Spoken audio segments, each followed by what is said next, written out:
Olá pessoal, bom dia, tudo bem com vocês? Espero que todos estejam bem, respeitando a quarentena com responsabilidade, tá certo? Mas sem perder o foco nos estudos, isso é muito importante, tá bem? Bom, aqui eu vou resolver 4 questões do módulo, né, na parte da cinemática vetorial, questões que eu passei para vocês antes da paralisação das aulas, tá certo? Então, estudem essas resoluções, né? Hoje à noite, lembrando que eu estarei disponível na sala virtual das 7 às 9 da noite, como nós combinamos, para tirar dúvidas acerca da aula de terça-feira ao vivo, acerca dessas resoluções agora e outras dúvidas que vocês possam ter. Então, primeira questão do módulo, na página 7, questão 13, foi essa questão da FUVEST, que se refere à análise de trajetórias. Um drone voando na horizontal em relação ao solo, tá? Como indicado pelo sentido da seta da figura, deixa cair um pacote de livros, tá? Aqui o pacote. A melhor descrição da trajetória realizada pelo pacote de livros, segundo um observador em repouso no solo, é dada pelo percurso descrito na... Lembrando que o pacote de livros tem a mesma velocidade horizontal para a direita do drone, tá? Uma vez que o pacote está em repouso em relação ao drone. Porém, o pacote, em relação ao observador fixo no solo, vai estar em movimento no eixo X para a direita.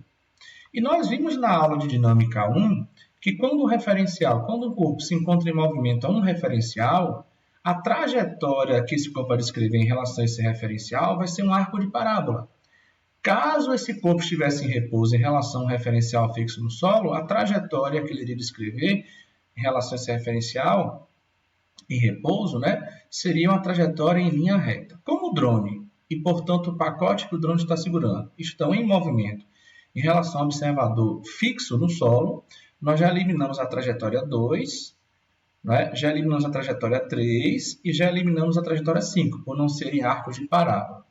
A trajetória, então, vai ficar entre 1 e 4. Porém, a trajetória de arco de parábola 4 está no mesmo sentido do movimento. Então, seria a trajetória correta. Olha só o que eu escrevi aqui.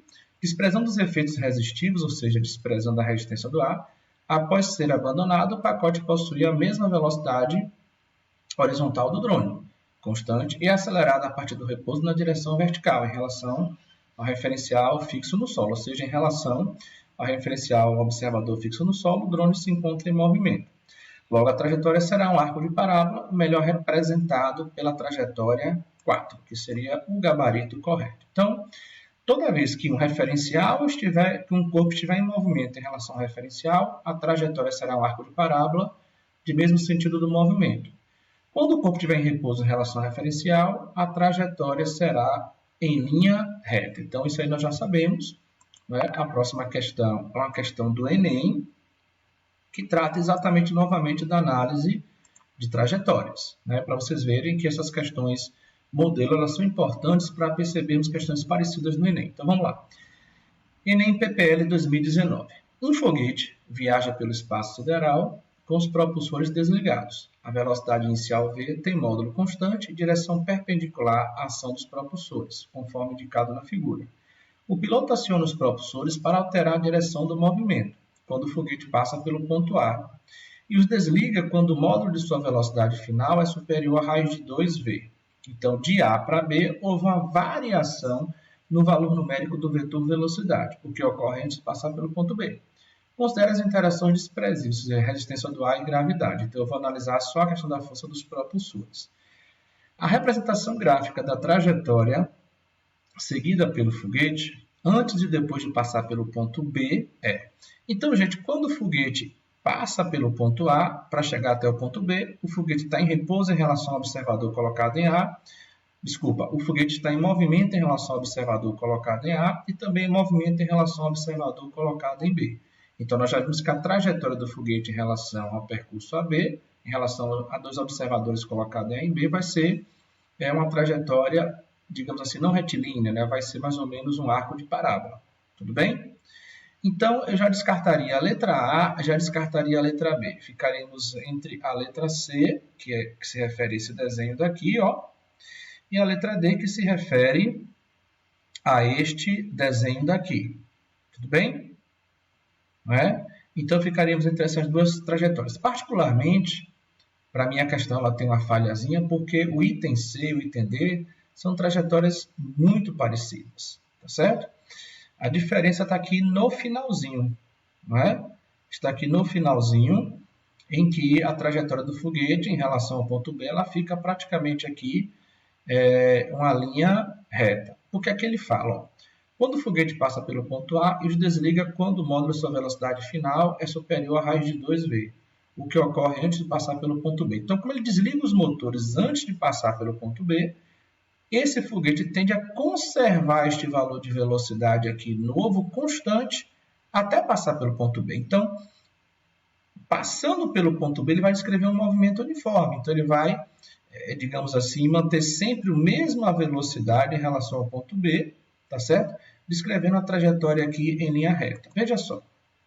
Na horizontal, tem esse movimento uniforme, porque o módulo da velocidade ele é constante, certo?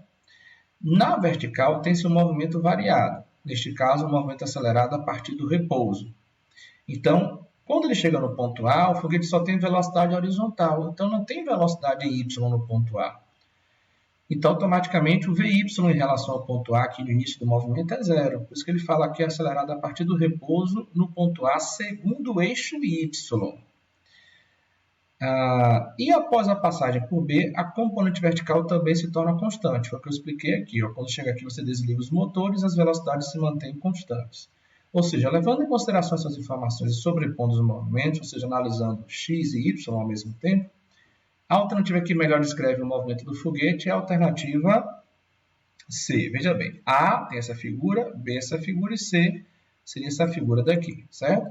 Já que mostra um arco de parábola entre A e B e uma reta inclinada após passar por B, que é quando desliga os motores, ele mantém as velocidades constantes. Então, questão bem inteligente do Enem, mas que mostra que sempre vem caindo nos últimos Enems questões de trajetórias para você definir trajetória retilínea se existe repouso de um corpo em relação a um referencial. Trajetória em arco de parábola se não existe repouso de um corpo em relação a um referencial. Tudo bem, pessoal? Então, cai bastante essa coisa da trajetória. Joinha? Exemplo 3. O exemplo 3 está na página 13 do módulo, questão 22, a questão da Baiana de Medicina 2019. Vamos ver?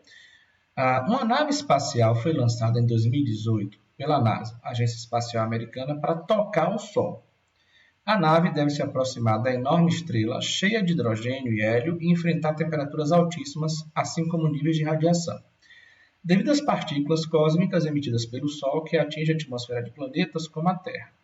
Considerando-se uma partícula cósmica de alta velocidade e carga elétrica positiva que se aproxima da Terra, percorrendo a trajetória retilínea que coincide com o eixo magnético terrestre, desprezando-se os efeitos gravitacionais, é correto afirmar. Acabei de explicar.